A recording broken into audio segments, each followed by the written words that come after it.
Hello everyone. Long time no speak on here on Facebook.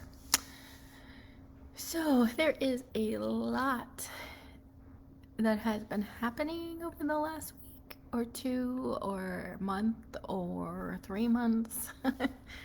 I just wanted to talk about things and what's been happening and why I haven't been as active here on Facebook.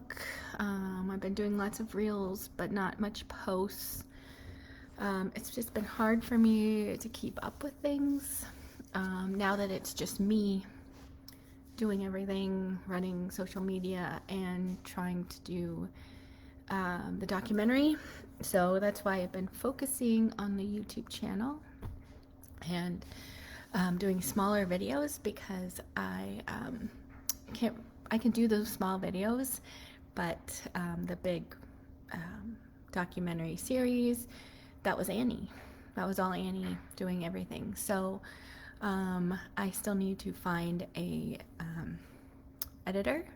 I do have a camera woman that's going to take and edit, take and film the updates, but I need an editor. So, and I need to find someone that I can click with like I did Annie, and I know that's going to be hard.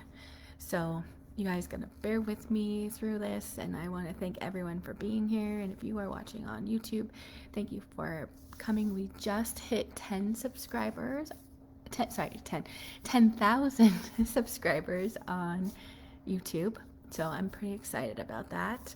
And that was all basically from a short of Henry after his haircut that went 4 million people viewed it, and we got almost 8,000 new subscribers from that short alone. And a lot of people here on Facebook started following us from that exact same reel here on Facebook. Hit 1.5 million on here and 1.5 million on TikTok. So that same reel, short, whatever platform you call it, hit big on 3 of the 4 platforms that we are on. So I've been, busy trying to get things done and do that, plus planning and getting things ready for Annie's celebration of life, which was last Saturday, and I will get into that. But first, I wanted to talk about what has been happening here in Arizona with the disability services. And it's coming down to the wire, you guys. Here in 2 weeks, Arizona's Division of Developmental Disabilities is going to run out of money and not be able to pay for any of the services that have attendant care for adults.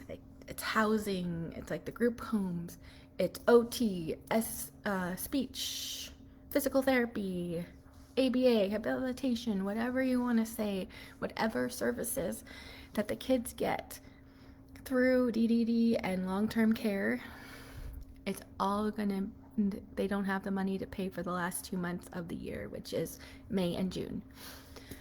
So I've been going down to the Capitol almost weekly since the end of January, when there was a bill trying to pass to fund the gap funding, and the Republicans didn't want to hear the gap funding bill. And so now here we are, 2 weeks before the Republicans dropped a bill in the House and the Senate, and they are trying to, so one of the programs is the paid parent program, and so parents are paid, but they have to go through everything that a therapist and provider goes through. They're hired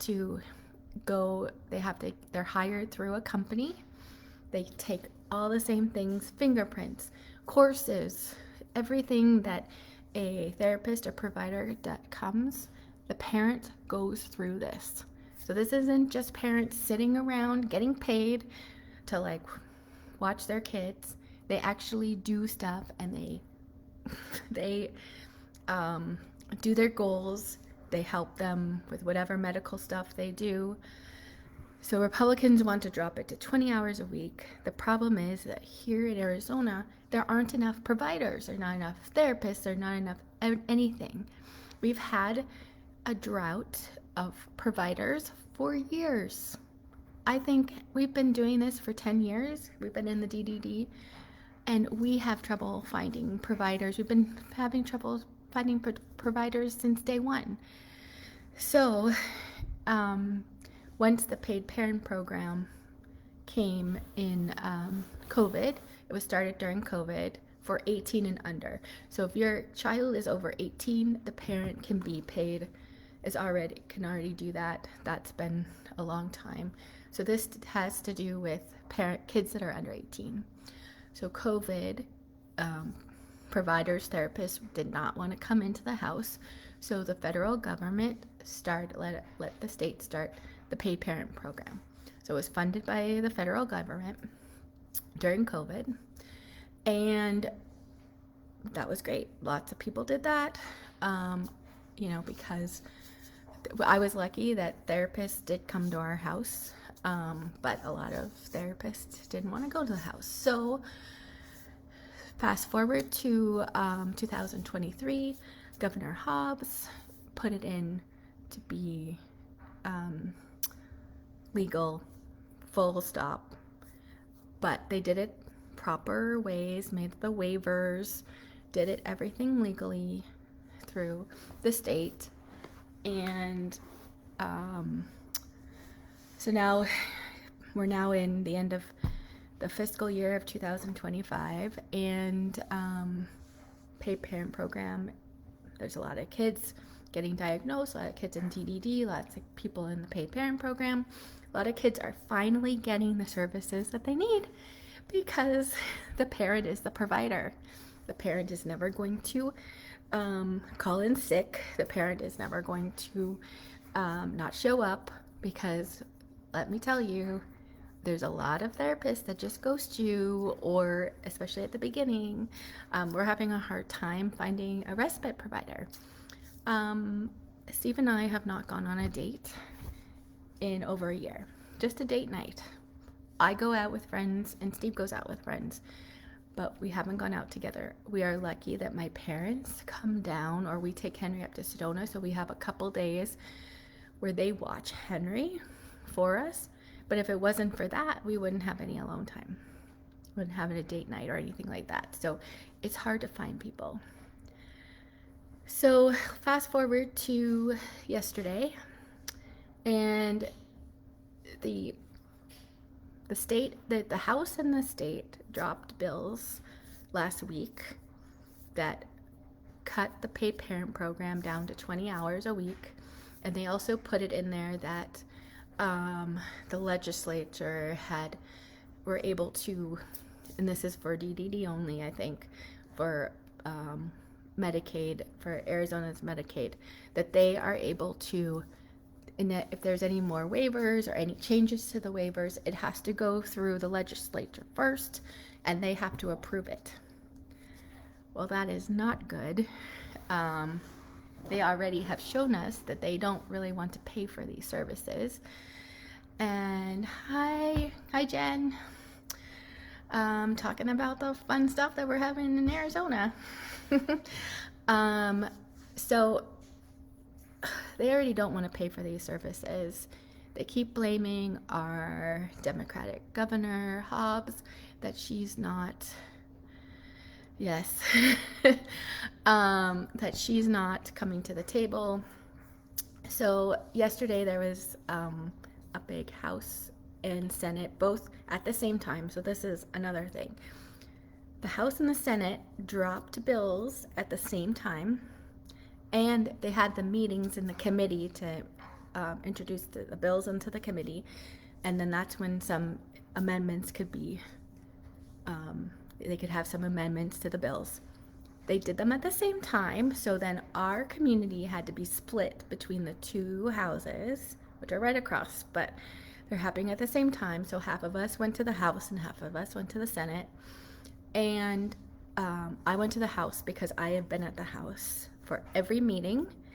Livingston and Greece and all of those Republicans are going to always see me. I'm right front and center. I am filming. I'm wearing the same light blue shirt, so they're going to know me and see me. So I was in the House, sitting there right in front. And so the House, there was a pretty big room that the committee does their meeting in.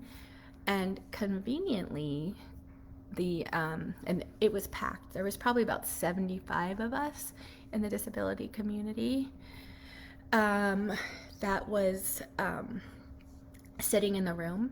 Conveniently, the microphones weren't working in the big room, so they moved us to a smaller room where 75 people, only about 30 people could fit into that room. And then they had a extra room where you could go and watch. They'd have it on TV and you could watch it. Conveniently, they said it was that the microphones are. I don't think the microphones weren't working. I think they didn't want to look at all of us. They didn't want to see all of us. So originally they had told people that had requested to speak that they would only let 3 people speak, and it would be 3 minutes each. Well, then they tell us yesterday, that anyone who requested to speak could speak, but it was only 1.5 minutes. So there were 3 people had gotten their speech, and yes, they are openly shutting us out. Yes, Jen. And so I actually voted, and I said I would speak if necessary. I should have said yes to speak. There's so many things in my head that I could have said.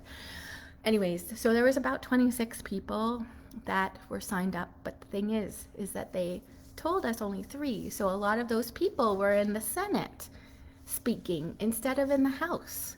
So there were still quite a lot of people that spoke, but that's at the end. I'm getting all mixed up because this is all crazy. So at the very last minute before the meeting started, the House Chair, Livingston, brought in 3 extra Republicans, did not tell the Democrats until 10 minutes before the meeting, so they couldn't bring in more Democrats. And this committee was already 11 Republicans to 7 Democrats. Okay, so that's already way off. But they knew that one of the amendments was a Republican woman, Willoughby. I have already sent her an email to thank her. She crossed the aisle and talked to the Democrats, and they made an amendment that wasn't completely agreeable to the Democrats. They wanted a little more, but it was okay with them. And they made an amendment that would help our community, that the Democrats were going to get behind, that a bunch of Republicans were going to get behind, that would help us. So he brought in 3 extra Republicans because he knew that amendment would pass, and he wanted his amendment to pass. So her amendment, which kept the paid parent at 40 hours, and it made it so that there were only a few times that the waivers had to go through the legislator. It wasn't like every time there was a change in the waiver, because that could be every day. There could be monthly, and she's like, we don't want to meet monthly. Let's meet quarterly or something like that. And so they put that into the amendment. It lost by 1 vote. 1 vote, you guys. He knew. So it was 11 to 10. And his amendment was keeping everything with that the legislator has to approve the waivers. But the only thing he changed was that the paid parent program going down to 20 hours wasn't going to start until next year. That's what he changed, but still keeping it 20 hours, but everyone was going to keep the 40 hours for a year. But everything else was there. Oh, you guys, hearing him say that and the whole time Livingston said, Hobbs is not coming to the table. If she comes to the table and her people come to the table, we'll negotiate. That's all I heard from Livingston. It's all Hobbs' fault. Well, there was a Republican that put an amendment that would help, that got the Democrats. She went with the Democrats. She got the Democrats on board. So this was a bipartisan amendment, and he didn't want it. You guys, he did not want this. He was showing us that he doesn't care. It's not about Hobbs. It's not about things. He does not care about us. Do you realize that?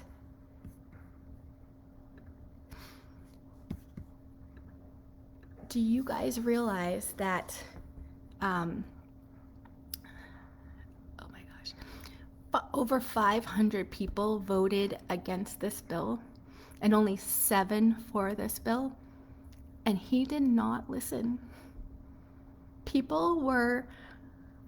There were like, I would say about 12 people that talked. There were moms that were crying and saying that their kids, if these hours drop, or these kids could end up in institutions or group homes, and like tears, you guys, tears coming from these moms and caregivers. There was a man who was 61 years old. Oh my God. He told us that he was in an institution. He was in a wheelchair. He was in an institution when he was 6 years old. And he didn't understand why he was there at 6. He didn't understand why he...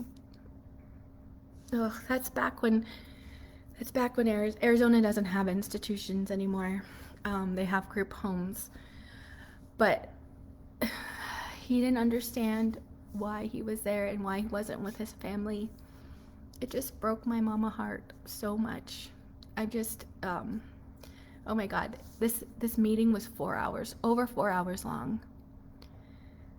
And they did not listen to the people. His amendment and bill passed by only one vote. One vote, you guys. And so I think that, like, it was just devastating. It was 24 hours ago, we were still in it, and they were voting on it. And I'm still, like, heartbroken from this, you guys. And I know that they keep saying that the funding's gonna come no matter what. The funding's gonna be there. Well, then just pass the funding, and then go in with the budget negotiations later. I'll come back for the negotiations of the budget. I'll be back. We're back. The fact is that this has been going on for like 3 months of us fighting for the services, that providers are quitting. They're leaving because they don't know if they have a job in 2 weeks, if things are going to be paid. So it's bad here, you guys. This could have been, oh gosh, I'm just crying. Like, if Henry loses services for 2 months, then he's going to regress a little bit, but it's not going to be bad. And he might lose OT, but we would pay privately for 2 months for speech, so he would still have speech. But these guys, they don't care. They don't care about us. They don't care about our kids. They say they do, but they don't.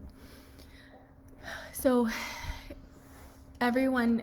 basically both these bills passed in the Senate and the House. So now these are in committee. So now the whole House and whole Senate have to vote on these. And right now there's some meetings going on. Brandy, who is an amazing advocate, I think she's in the meetings with some of the, I think Kavanaugh, who is the senator that put the bill in the Senate. So I think they're going to talk about amendments that will make everyone happy, because the way the bills are set right now, Hobbs, I don't think Hobbs would sign. She would veto it. So Hobbs was a social worker. She knows she's with us. So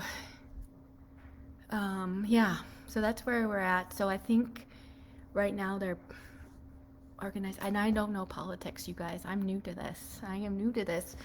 And so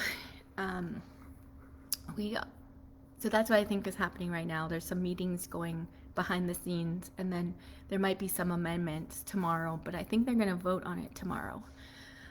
They're trying to be very fast with this because we only have 2 weeks. So hopefully there'll be some amendments before, again, that everyone can be somewhat happy with, and Hobbs will sign. I don't know, but if it stays where it is, I don't think she's gonna sign. I hope she doesn't sign, because it's not good. It's not good in the long run. I mean, there's no services here, and people move here because we have good services. And so I think I've been telling people, like, I wouldn't move here. It's hard to find services right now. So that was kind of a hard day yesterday. And then today, on Saturday, this is just gonna be a happy update, isn't it? Saturday was Annie's celebration of life, and she passed away 3 months ago, almost 4 months ago. And so her celebration of life was Saturday, and Savannah and Brendan and Henry were there. And Henry actually lasted really long. He had his iPad and earphones. So Henry was there for 1 hour and 45 minutes. I am so proud of him. It was 3 hours long, so he lasted quite a lot. Savannah was there for over 2 hours, and Brendan and his family came a little late, but all 3 of them were there at the same time for a picture, so it was great. Henry left shortly after Brendan got there, but we got to see the pictures. Connor and Carrie had to cancel late. Connor had an allergic reaction to bubbles, so he could not to foam, so he could not make it. But Savannah, if you're watching this, I love you so much. You are amazing. She came and she spoke. You guys, it was absolutely beautiful. Her speech just made me cry. She really made me realize that this documentary isn't just for other people. It's for them too. It's for them to know that they aren't alone. Like, Savannah is 12, and she is an absolute beautiful soul. Beautiful soul. So I'm going to share her speech later. But it was just, stunning. And I did not write my speech until the day before. And it was hard because every time I tried to write anything, I would just cry. And I had it all written in my head, but I just couldn't write it down. And my friend Shar, we were talking the night before late, and she helped me finish it and write it. So thank you, Shar, if you are listening. We all went to film school together, Shar, Annie, and I. So we were reminiscing about Annie, and now I'm thinking about Annie had tattoos all over, like sleeves, and so now I'm thinking about getting my first tattoo for Annie. So I'm thinking of getting maybe like a film negative strip, and putting maybe the infinity sign for autism in one of the things. So I don't know. I'm trying to think about it. But it'll be my first and only tattoo. I don't think I'll get another one, but I have to really think about it because Annie loved tattoos, And Henry, every time Annie got a new tattoo, and she had like lots of tattoos. Henry knew exactly which one was a new one. He would go immediately to it. I think that he has photographic memory. I would never be able to notice which is a new tattoo unless Annie showed me. So it was very special. We got to celebrate her. I got to, hug her parents and stuff. Like, I've known Annie for 24 years. She's worked with me for 14 years. She's the behind the scenes woman in this documentary. So she's going to be really missed. Like, nobody, we work so well editing and stuff. I have another woman to film, but I don't know if I can find someone to edit the way she did and the way we worked together. I don't know. And it's so hard to think my friend is no longer here. Yep. So, oh my gosh, I don't want to end this in a sad way. So, I do think that the bill is going to pass, and there's going to be some amendments that will be good, that we will be okay with. Annie, we miss you. But I just want to, I don't know if any of you saw, like, so I posted a reel on Sunday. So Sunday, we were at Sprouts, Henry and I, and Henry said, "I buy lemonade." He's never used the word buy. And so his speech therapist, a couple days later, texts me and she's like, "You realize that buy was one of his sight words that he did last week." So he remembered it and used it in a sentence. Like, this is amazing. Like, his speech therapist is working on all of his sight words, and right now he's over 200 sight words that he knows. And so buy was one of them that he learned last week. I don't know if he learned or just knew, and for the first time he used a sentence, "I buy lemonade," and we were buying lemonade. Oh my God, this, and these are things that I would text Annie right away. So that's why these get me, because she's my person to, even though she doesn't have autism, even though she doesn't have any kids, she is my person that I text as soon as something happens. So now I don't have that. So it just, so many things. And I know that Annie would be right there filming. I've been filming people's stories. I'm right now editing a video. On Sunday, I went to Brandy, who's been a huge advocate, and she's amazing.